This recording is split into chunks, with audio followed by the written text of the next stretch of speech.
Welcome to the Immortal Gates of Pyre game. We have on this side, on the blue side, we have Good Christian Crusader and his partner, Offman. Offman playing as Zol and Crusader playing as Mala, I believe. On the bottom left, we have Magico playing as Atslan and his partner Rom playing as Ajari, I believe. Still a bit of a Dingush to be built, but that'll become up. We see on the top left corner, both blue teams are going for a fast expansion build, going very quickly and to get their economy up and running. Oh, okay, mini map. That's rude. On the top right, also going for a fast expansion, so they're setting up for a pretty big macro game. On both sides, just getting your units up. No one's taking the Ether so far, so not going for the tech. We do see an Ether surge from Magico, which means he's going to plan a certain build, get his units up as fast as possible just to get a tech up and running. Lately, we've had a lot of Root Shepherds making their way into the game. Root Shepherds being one of the Vanguards of Atslan. Vanguards being those units that are not part of the base faction. It's part of one of the wonders of Immortal. Each faction has those Vanguards, and with the Vanguards, you simply get different units that accomplish a similar role. The Root Shepherds, in this instance, will replace the Icors that are both skirmishing units. Just jump in, jump out, don't do too much damage, harrying and trying to do some damage, and not that strong in head-on fights. But you know, it's all about running in, running out, and doing the damage you can. Already setting up a bit of a wall here, to stop their opponents. And yeah, here we go. We see Good Christian Crusader going for the Murder Hollow. Murder Hollow, which allows him to build those Icors. And with those Icors, he'll be able to hard counter any type of light units, which is most of the basic units of the game, except for these beautiful little Sipari or Spearmen of the Croft Empire. On the map, of course, there are Pyre camps. That's one of the main things about the game. You have Pyre camps. Once you get Pyre, you get to cast your Immortal abilities, and that's what Magico's going for with the help of his ally. Both of them are going to try and get this Pyre camp up and running. And having seen that, Offman decides right away with his Zol abilities to get this camp on the other side. It all makes sense. With Zol, you want to get as much Pyre as possible so you can summon Zol to the battlefield. One of those hero units. Very few of them in this game. Zol is one of them. You see her appear here, but later on she'll appear as her very own person to attack and kill their opponents. We see Magico and Rom going to the other Pyre camp, getting as much damage as they can. Try to get both Pyre camps on the sides. And on the other side, Offman coming in. Magico pings it right away. It says, okay, we're about to get attacked. We have to head back. No time to get this Pyre camp. It's going to stay alive. They'll get back to it later. They need to defend the ambush coming in. All these units are cloaked. You can't see them right now. And they're setting up a surround. Magico and Rom going both ways. Hopefully stop his opponent from getting in. Rom going to lose a few units, but his units are coming in. The other side, Crusader. Is he going for the Pyre camp? Simply a Pyre camp. It's not bad. Bonestalker was trying to get out, but Rom had a perfect surround there. Great move, catching 4 of these units. Bonestalker's trying to get out, but they're going to get killed and destroyed before he can do anything about it. That's a big loss for Offman. Nice early game start for Team Fire. Team Ice here getting at least the second Pyre camp. They might be able to stop this one from going in, but not quite yet. Okay, the counterattack is coming in from Rom. Try and get a small surround. It seems like he already got the upgrades on his party that they can go a bit faster. Jump around. Of course, the Grove Guardian is here. Our tower is going to heal his allies' units. And maybe he should have a bit more than he could. Rom is forced to head back.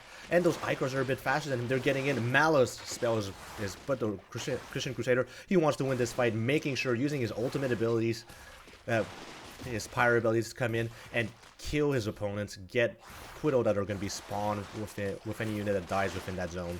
A lot of blood left on the battlefield as Magico jumps back in, tries to get a few extra kills with Root Shepherds, but Icors will keep him at bay as Magico heads back home for a moment. Still extending his route way, getting a bit more vision across the map. He's coming in, Root Shepherds with their bouncing attack, doing as much as they can. The other side, Magico is being annoying, has his Frums on the way. Frums are getting to the other side of the map, and Offman did a good job keeping a boost Bonestalkers to deal with those. Going to the main base. Yeah, the Frums are just being very annoying right now. Getting as many kills as they can. Takes, I think, 7 shots, so I just want to lose any Magico with his great multitasking. Keeps them alive. You'll have to get back home to heal these, though. Yeah, there's only 50 of those shields, of his own shields with 150 HP. This one's not long for this world.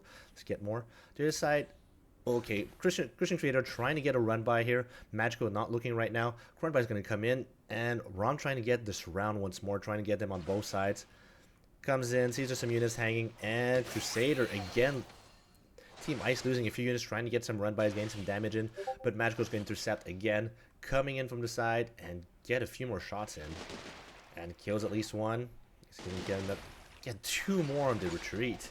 Great job for Magical. There's that Crusader taking both Pyre camps in the center. That's going to set them up to get a lot of abilities up once the game gets going. Pyre dotted by Rom. So both of them are ready to cast a lot of their Pyre abilities, get some power on the battlefield. Often will be able to summon a couple Zols to help with any battles that follow. Really doesn't want to get to Zol as one of the things with Zol is that you need to use her on the battlefield for her to level up. And once she's a high level, once she's high enough in level, she's going to be very powerful and hard to stop. Really dishing maximum amount of damage in every single fight.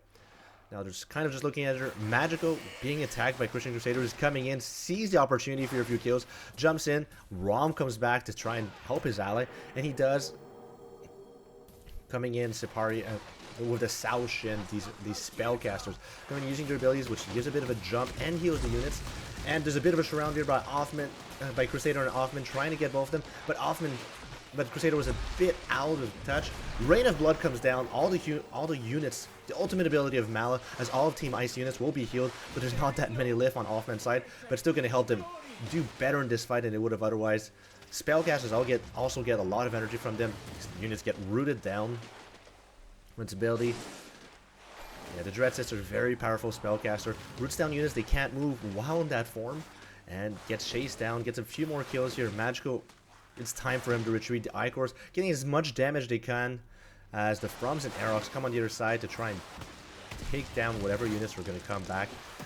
Always the high ground advantage helping them here for Team Fire, surviving the small fight.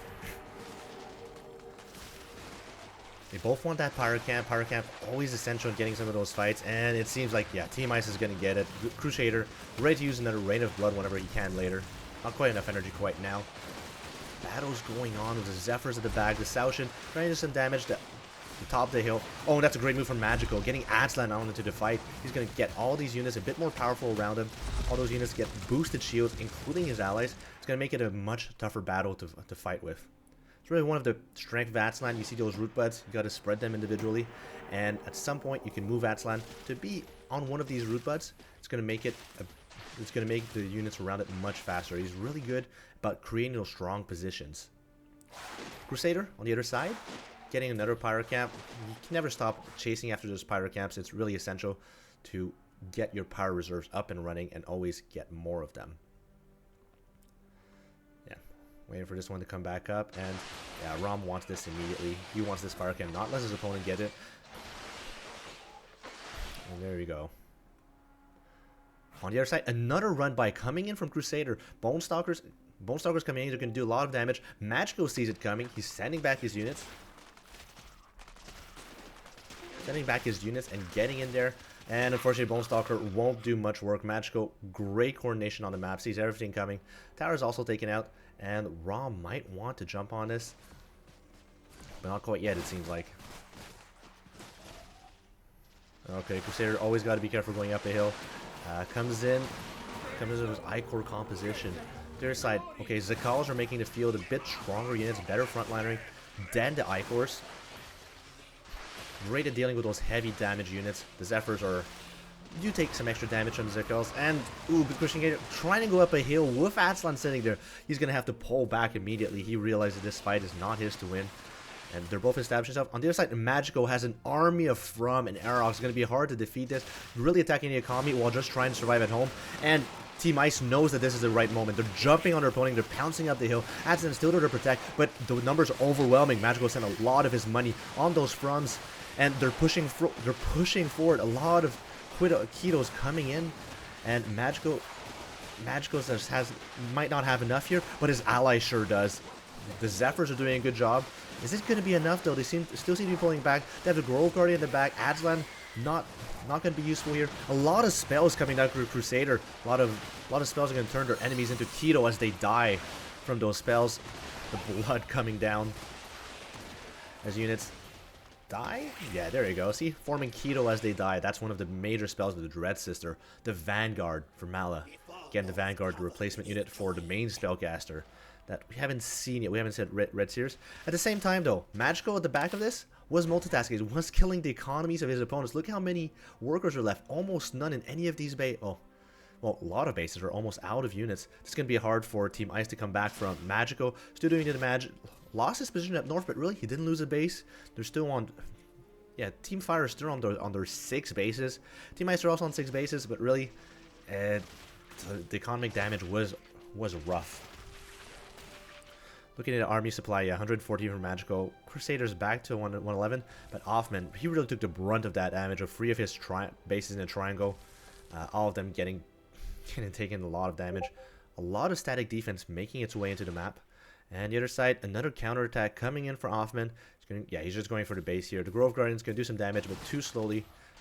Oh, he's going for the base. He's trying to go for the kill. That would really slow him down. Okay, he changed his opinion. He just wants to get a few kills. And, ooh, a surround is coming from Magico. Offman won't be able to get out of here. The Frobs attacking him from the sky. Root Shepherds using their bouncing boomerang, coming on the opponents. And all of that army of Offman is down to 40 supplied. It's going to be tough to come back from.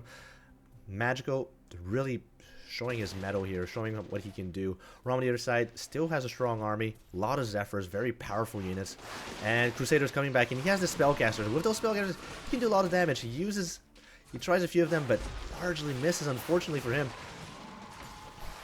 Yeah, he keeps trying to push them, but there's a small window of time where the units can jump back, not get affected too much. On the other side, yeah, the Aerox on Aerox battle. And Magico making sure that he can survive these battles. That's why he has this from and Aerox. Aerox, giant suicide bombers from the sky. Magico's army still looking powerful at this time. Oh, get some of those production buildings. That's one of the great things about Immortal. One of the great things you can do in this game. If you get production buildings, you also lose your supply. You won't be able to make as many army units as that happens.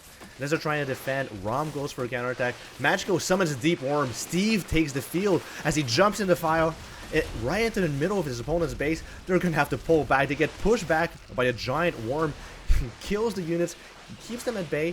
Units trying to come back, but Steve has none of it. Steve is surviving this, thriving, and the position is taken by Team Fire. They're going to be able to take out their opponent's base. Ace, as no one wants to jump into a Deep Worm, attacking into them. And yeah, at this point, this base is forward. Offman knows it. Crusader's going to try and come in, do a bit of damage if he can. Rain of Blood coming in. He's going to be able to cast a lot of spells with this, but that's a large army. Salvation cast by Rom, meaning all his units, any unit that dies here is going to go into Jari's Jar. And from the jar, units will spawn back at the end of this ultimate spell. So any damage here might very be null and void. But Crusader's not giving up. He's still fighting forward. Rain of Blood coming down into the battlefield. Units jumping back, and they're able to push them back slowly but surely. Magico and Rom find a better position, trying to survive, trying to keep pushing forward. It seems like Crusader and Offman had just enough to survive this fight. Yeah, we hear the Zakals dying and surviving through all of this. And yeah, that's a big army of Zephyrs. He's going to pull back. He's teleporting his units back with a wind step. And the Froms come forward. Another Deep Worm coming from Magico. He's sure collected a lot of Pyre, which means he's allowed to use his ultimate ability just as much as he wants. And no one wants to come near that Deep Worm. He's coming in, attacking, and they're trying to build a bit of an arc here. It's going to be dangerous because the opponents are coming from both sides. Oh, the Red Seers coming from the back, and that's not where you want them to be. They can be sniped. But on this side, Crusader coming in with his units. The wind step didn't quite work. The Zephyrs can't really escape. They're coming down one after the other. The Ketos. It seems like Crusader and Offman were able to pull this back. Team Fire are going to have to pull back after there's lost a lot of their army on this front. And yeah, just barely enough. The last Absolver falls, and Ice have held their ground just for now. Same time, Crusader was expanding on this side, so he still has his 4 bases running. And I like this from Offman. Oh, okay, thought it was Worker. I would have liked that from Offman, getting another base, a secret base his opponents can't see. It's really what you want to do right now to try and keep ahead as Fire have a commanding lead on this game, having 8 bases to only 6 on ISIS side. Of course, this game is not over yet. We can see that Crusader has the biggest army right now, 142. It's more than their opponents combined, most likely.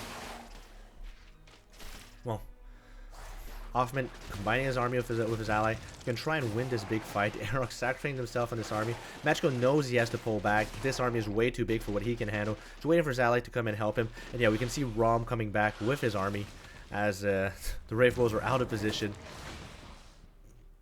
A bit out of position. Machiko tries to go uphill. He wants to keep this base alive. He knows it might not be the best idea, but they're going to do their darn best to get at it. All the spellcasters coming in. So many plagues going down these units. They're all going to turn into Ki. That's going to really make it hard for this fight to be won. As all the Frums are going down, Machiko losing almost his whole army trying to go up the hill. This might have been the fight that's going to be very punishing for them. Crusader holding the top of the hill with all his spellcasters. Mala coming in. And so many Keto are taking the battlefield. So much cannon fodder that does a decent amount of damage. Team Archer are still trying to move up. The Behemoths at the top of the hill coming down to attack. And the Absolver sieging up, but might be too little too late, as the whole army of Team Pyre has been extinguished. And the top base about to be taken now. Now Machiko is still in a decent position, right? He still has his 3 bases. Hoffman still hasn't taken his 3rd base. His main base is mined out. His natural still has maybe 4 or 5 minutes left of mining. So yeah, only half a base of mining for Hoffman. He really needs to get another base running. As on the other side, at least Crusader's going to keep it running. He's going to keep his team going. Machiko, he's probably going to be the nope, he's still. Sort of if Machiko would be transitioning to another army, but he seems to be happy, content with going around the map, and yeah, he seems content going around the map and trying to provoke his opponents to stay back home. Oh, this is a very strong army. He's even using his blood to embiggen the units. As you can see, the Behemoths are huge now. Our Space Whales coming onto the field, jumping forward with a bunch of Keto for a little bit of cannon fodder support. Also embiggened by the ability. And it's time for the next wave of the attack. Can Machiko survive it this time? Rom is a bit out of position, so this base might have some trouble surviving. They're going for the tower first. It's a good idea. It has a lot of HP. You want to take it down as fast as possible as it comes forward. Okay, yeah. Team Pyre is here. They have maybe a bit of a better arc. The Incubators are shooting their Ketos at their opponents. Our Spiders doing their best. Zalvers are here. And the Dreadsters are setting into their siege mode. That means they can't move out of this. They're going to try and move back. And Machiko pounces on this opportunity. He wants to take out those very expensive spellcasters. He needs to take them out. Zoe comes in. Level 4 Zoe gets eliminated almost instantly. Trying to get as much damage as possible. The Ketos come in. And that's a great arc from Rom. Rom really holding his own here against both his opponent's armies, but might be a little too little as all the army is coming for Crusader. His 4 base of economy going strong. To your side, oh, there you go. That's another base for Rom. Rom is really playing this perfectly, expanding as the game goes on, up to his 5th base, and still some money, still a lot of money left. Crusader and Hoffman are still in a difficult position with Hoffman. Really needing to get that extra base. He really needs to expand now. He needs to get economy. His only mining base won't be long for this world. At least on the other side. Okay, they're going to take out this base for Machiko. So Machiko did try to play cool with his 3 bases. He still has his 3 bases, but again, the mains are mined out now. So it's really whatever money is left. Oh, the natural is also mined out here. So that's the favorite Machiko did with all his harass. He gets Hoffman's economy running because he couldn't mine for so long. Crusader coming back in on the other side. The opponent Fire is going in for another kill. They're trying to attack. They were expecting Hoffman to have rebuild a base, but he did not. So they're going to try and go for a small surround here. Go into the army. Ajara using her Heaven's Aegis, giving a lot of shields to her allies' units. Keep them alive as long as possible. That's a lot of Keto coming in from Crusader, sending him out. Those cannon fodder units are getting a small surround over the army. Machiko's on the side trying to help his ally, but this might not be enough. Crusader has an immense army jumping in. Dreadsters siege up, throw fireballs at their opponents, taking him out as they try to run away, but it's too little at this point. Team Pyre on the ropes, trying to survive as the counterattacks, killing the economy. Oh, they're going for the base. Hoffman, he might not have much army left, but that army killed an entire base. Great job from Hoffman on that move. Team Fire coming in, trying to survive this fatal push from Crusader. Slowly but surely, he wants to wait a bit. He wants to let his behemoths load up on those Keto. As they're coming in, he's going to be able to shoot in their way. Dreadsets are sieging up, which means his opponents actually have to jump on this. They want to take out these very strong artillery units in this position. Yeah, poking forward slowly. Castigators, great Antarians, take care of those behemoths. And now Magico's the one with no mining left at all. Magico's in a lot of trouble. He has only 21 army supply right now. And Crusader's 160, really pulling his weight here. Make sure he's able to do something. And Hoffman still mining just enough. More than Magico, really. That's what matters here. If you can mine more long distance mining coming from Magico, trying to go the distance as... Now, okay, yeah, Crusader's the one to establish the base in the corner, and Crusader's the one who's going to push forward, getting into position, sieging up his sisters, and Salvation comes in and gets punished immediately. The Salvation was cancelled. Rootworm coming in from Magico as he wants to survive this push. Rootworm comes in right on top of where Dread Sisters were, and that's going to keep him alive, at least for a little bit, as Crusaders are going to wait for Steve to expire. Steve, a beautiful Rootworm, digging up the sands of Lost Province, is... Yeah, he was a good save there. At the same time, Hoffman still being as annoying as possible, going on both sides, dealing the damage he can, and this base from Rom is really keeping them going. Magico's gonna have to figure out if he can expand or is he gonna keep long distance mining for how long he's gonna do that. Doesn't have that many units left, and he's using any money he has to build a few more units, a few more Froms and Aroks. He's gonna try to harass with, but one From might not be quite enough. He did force some air rewards from his opponent. That's pretty good. He's forcing some units. Crusader making sure his opponents don't take that triangle base. Jumping forward, behemoths, mass hunters, Dreads. What a powerful army.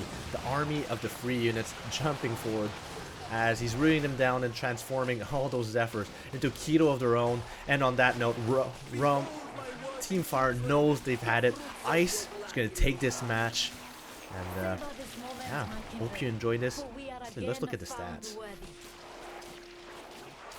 in the game. It'd be hard to look at stats, I guess. Okay, hope you enjoyed this, and I'll be back for more later. Hope you enjoyed this demo week of Immortal Gates of Pyre.